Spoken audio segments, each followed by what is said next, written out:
Hello and welcome to Audience Score, where we remember it so you don't have to. And in today's episode, we're going to be talking about the Suicide Squad. So basically, I'm Luke Sell, and today I'm joined by Curt Sell. And we're going to be looking at Suicide Squad, or The Suicide Squad, and determine if whether or not it's a good movie. So, first of all, what did you think of the movie? I thought it was fantastic. It blew me away, and it was even better the second time. I would agree, except I didn't watch it the second time. But I'll say it's a massive improvement on the first movie, which could or could not be canon depending on how you take it. Well, I want to say right off the bat that I have a opinion that I actually really enjoyed the first Suicide Squad movie. I know it was a complete mess, had too many characters. The Enchantress was not a great villain, but I enjoyed it. I thought it was a fun, very silly made movie, and it was enjoyable. However, this one was so much better in terms of the characterizations and the storytelling. I thought it was fantastic, and at the same time, very much you would describe this as a true comic book movie. You felt like you were watching a comic book. Yeah. So before we get into the actual discussion of the movie, first I like to say spoilers for both The Suicide Squad and Suicide Squad, and possibly any other movie ever made. And besides that, let's get into the actual storyline. So basically, the Suicide Squad has to go to this island to defeat Starro, and they win. Alright, so there's the whole movie right there. So now let's get into some entertaining discussion on the movie. So what do you have first? Well, there's a storytelling technique, a screenwriting technique known as save the cat. And that's this notion where you establish that someone is fundamentally good by putting them in a situation where they do something nice for someone else, or maybe more specifically, literally saving a cat in a tree or something like that. And so this film opens up with a guy, Savant, and he literally kills a little sweet birdie. And you know right off the top that, okay, these guys are bad, number one, and this guy's probably going to die, number two. So I like how they kind of twisted that trope of save the cat and turned it into the opposite for an introduction of a villain character.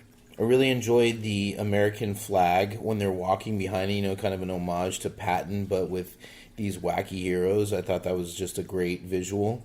I don't even know what that is, but I will agree. I think that a lot of the symbolism in this movie was very intentional, and it adds a lot to the overall experience of the film, especially when you consider like what they did in the first movie and how just thrown together it feels. This movie feels like everything was planned out way in advance. Mm-hmm. Yeah, for example, foreshadowing deaths again. There's this excellent scene where their Waller's command center people are taking bets on who's going to survive this attack, and again signaling to the audience, hey, this is a different film. Like, characters are going to die in this film. Yeah, it actually felt like more of a Suicide Squad story, because the original Suicide Squad just felt like a superhero movie, but this feels like a completely different thing until the third act. But I think the first half of the third act is really good, especially the fight with Rick Flag and Peacemaker. But when they actually start fighting Starro, I feel like that's probably the worst part of the entire movie for me. I was really surprised that they were able to pull that off, and I was shocked to see Starro. Like, what a classic. I always thought that he was one of the funniest villains in the DC canon, and when I saw him on there, I was like, you gotta be kidding me. And somehow it works. And not only does it work, but they make Starro sympathetic, because he even has this great line as he's being defeated where he said he was happy just floating, staring at the stars. And that is the cool thing about this film, was it gives each character just that much more, a little bit of depth, because it could be just this big monster, but you actually feel a little sorry for it. It's been held captive, by the under the auspices of the American government, but on this Latin American little island. Speaking of Starro, I think that just the cast of characters they chose and how either obscure or weird they are really adds to both the shocks towards the death and then also just the cast in general, because this movie had characters like Deadshot or even Harley Quinn. Well, it does have Harley Quinn, where characters that people actually know. I feel like that lessens the tension of the whole movie.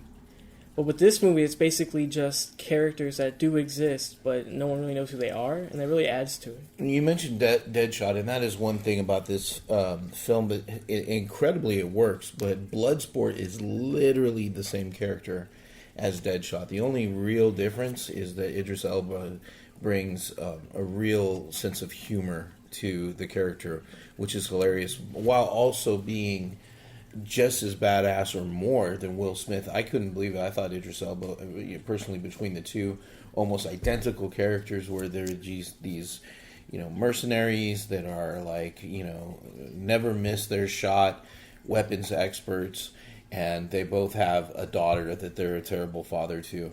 It's literally the exact same character, and yet it worked. I don't know how they were able to pull it off, but it worked. What do you think about Waller in this particular film? I think she was even more evil in a sense, even though in the first Suicide Squad, we see Waller even killing her own team at one point. So, she's pretty bad. But in this film, she's willing to literally let Starro commit genocide on these people. Waller was a much better character in this one as well. She fits the tone a lot better. She's like one of the most perfectly cast characters in comic books. I think it's Viola Davis who plays Waller. She's incredible in the role. And another similar person who seems to just like perfectly embody the role is Margot Robbie as Harley Quinn. And Harley Quinn is excellent in this movie. I don't really like Harley Quinn that much. That was like probably my least favorite character. I don't know. I don't really care about Harley Quinn like in this scenario. I just feel like she's super out of place. Like she can't really do much. Huh. Like superpower wise or even just anything wise, like she has like nothing special. She was supposed to die. Like that was the whole point of her character, Where did you get that from? Waller created two teams and she wanted all of Team A to die. That was the whole purpose of having two teams. And she's put Harley on the team that was meant to die. Same thing with Rick Flag. So they were supposed to die. That was the whole point of the movie. I didn't get that. I didn't see that they were supposed to die. I thought it was Blackguard sold them out. Yeah, but I think they were already expecting that. I think the whole point was to have two teams just to do that. I don't think so. Yeah, because why would they send in 30 people for this mission if it's supposed to be a covert operation? It doesn't make any sense. I think it was 100% intentional and it's supposed to be planned. No, I don't think so. I do. 100,000. That's an interesting take on it, but no, I don't think it was a setup. I think it was because look at how ill-equipped that Here's entire the proof squad that it was. wasn't a setup, because Waller at one point is willing to divert the B squad to save Flag. I think so that it's like a cover-up, though. Oh, I think boy. she knows what she's doing, which is why the whole team, right?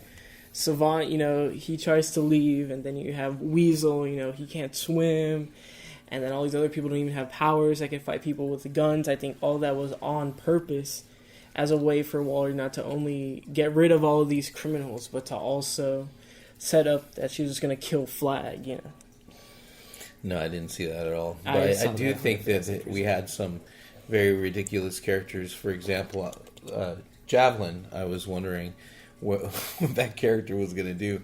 And then he almost immediately dies, and you don't see him do anything cool with the Javelin. However, you do get a payoff with the Javelin later with Harley Quinn when she goes on a rampage and she kicks ass using that thing, murdering people. And then she uses it again for the big finale, poking Starro's eye out. So there is a tremendous amount of great setup and payoffs in this film. I loved King Shark.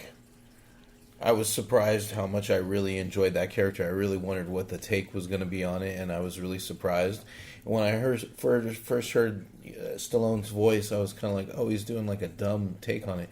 But it was so lovable. Yeah, I thought King Shark was pretty cool. I mean, he's not my favorite character or anything, but he's definitely a cool part of the team. Who was your favorite character in this one? Polka Dot Man. Yeah, Polka Dot Man was pretty original and coming out of left field far as the character goes. You knew he was going to die when Bloodsport, in the meeting room when they're first getting briefed, Bloodsport says, "We're all going to die," and Polka Dot and says, "I hope so."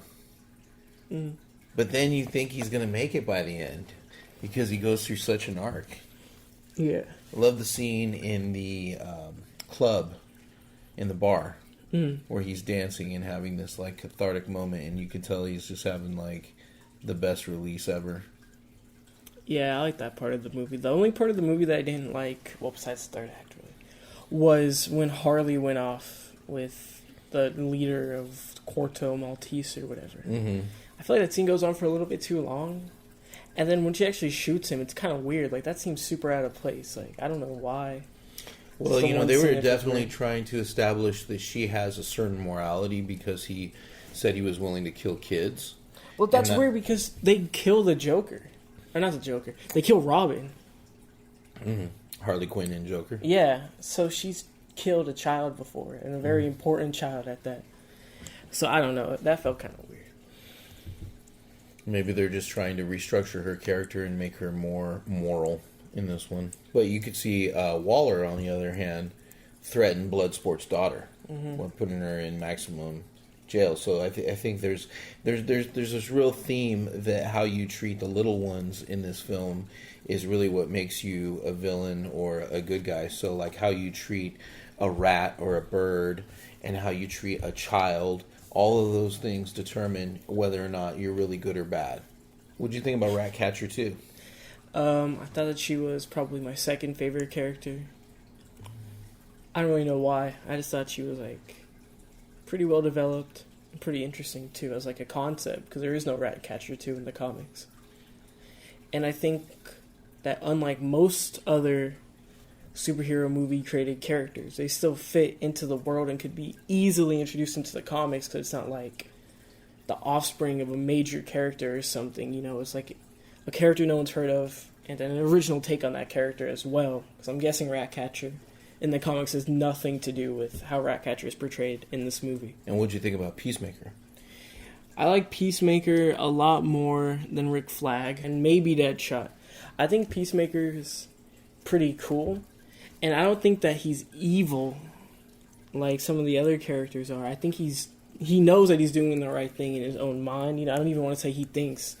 He knows what he's doing is right in his own opinion, So I think that what happens at the end of the movie didn't really, make me dislike the character at all because, that's exactly what he stands for. Of course he's going to kill Rick Flag. I was actually furious the first time I watched the movie when Rick Flag died.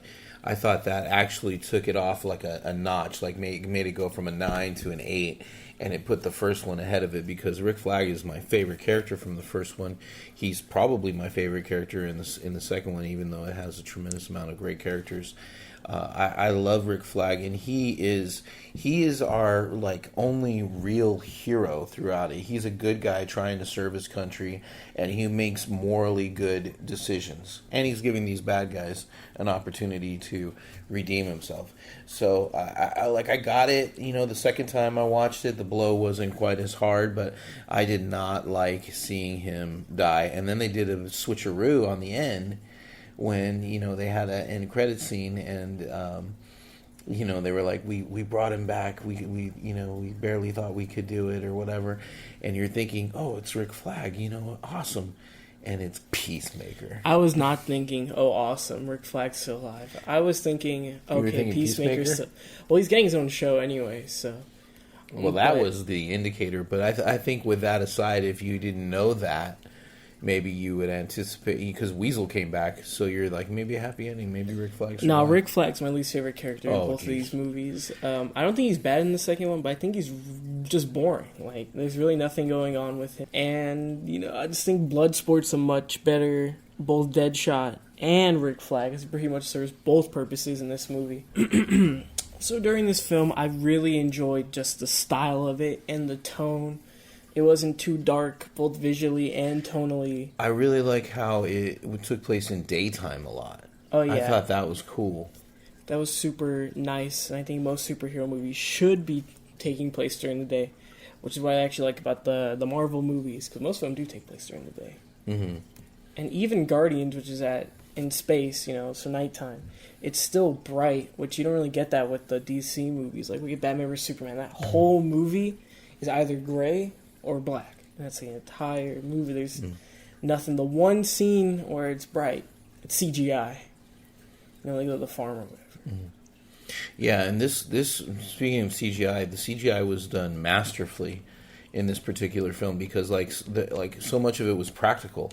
They're running around on like real sets or on real locations, and they're interacting with that. So when there's some off the wall thing that's happening in CGI, it like seamlessly flows in there. It looks totally realistic. Yeah, which I feel like this movie gets better than any other DC movie, especially over the Snyder Cut. I think the CG is just too much in these movies, even the Marvel ones too. But I feel like this one didn't have a problem. Starro is super huge, and that could cause some issues, just like if it's real. But the amount of damage he does and how the sets, if it actually is a set, I don't know if it was, but if they actually made a damaged set like that, it really adds to what it feels like, Because if that was in the Snyder Cut, it would also be in 4:3 and be really blurry, because that whole movie's super blurry for some reason. And dark. But this movie just pulls it off better because it takes place during the day, which means the CGI would have been harder to do anyway. So they really put the extra time into this movie, which I like. I like how there was just a little bit of humor throughout the entire thing, and even in the case of like the rivalry between Bloodsport and Peacemaker. Oh, that's my favorite scene in the whole movie. It was funny, They were constantly quipping at each other in a funny way, in such a funny way that I thought, oh, these guys are probably going to end up becoming friends. So I was surprised when instead they tried to kill each other. I think my favorite scene in the movie is when they just go around killing that whole village. That was your favorite scene in the whole movie? That's my favorite scene, yeah. They were pretty ruthless. That, the intro, and probably when Harley Quinn kills a bunch of people. That was very much a callback to like 1980s Rambo-style action films where they just like come in and just butcher everyone in like a small village.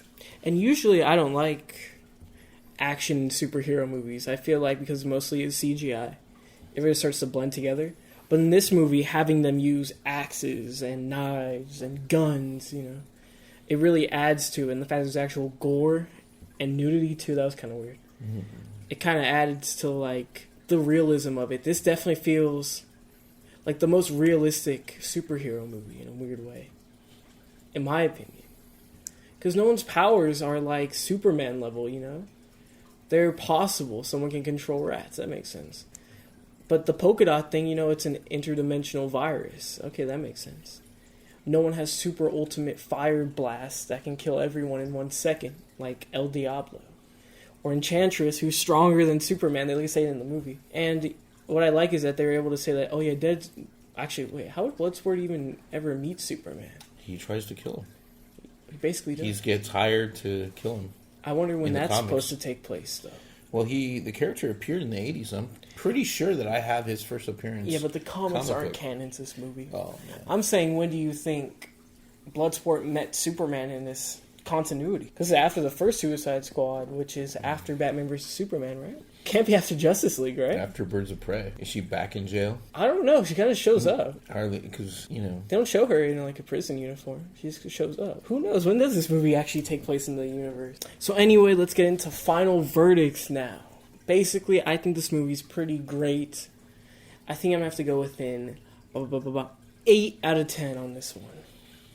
I'm going to give this sucker a 9 out of 10. It was excellent. I highly recommend it. Super enjoyable film. You don't have to have seen the first one to watch this one, but I think if you saw the first one and even remotely liked it, then this one is going to be a great follow-up. It may even be, better than the first one. I know critics hated the first one, and that's what audience score is really all about, that discrepancy between critics and audience scores. But this one was beloved by both audiences and critics. It was an all-around hit. Speaking of that first one, I'm probably going to give Suicide Squad, not The Suicide Squad, Suicide Squad 2016? I'm going to give it a 5 out of 10. I want to give it a 4, but I kind of like the first act. I know a lot of people, especially critics, don't like the first act because it's just exposition, and it really is. But it's probably the most entertaining part of the whole movie. It's pretty standalone, too. It's a good introduction just to every character on their own. And it has Black Skinhead by Kanye West, so Nice. it bumps it up 1 point. So 5 out of 10 final ranking.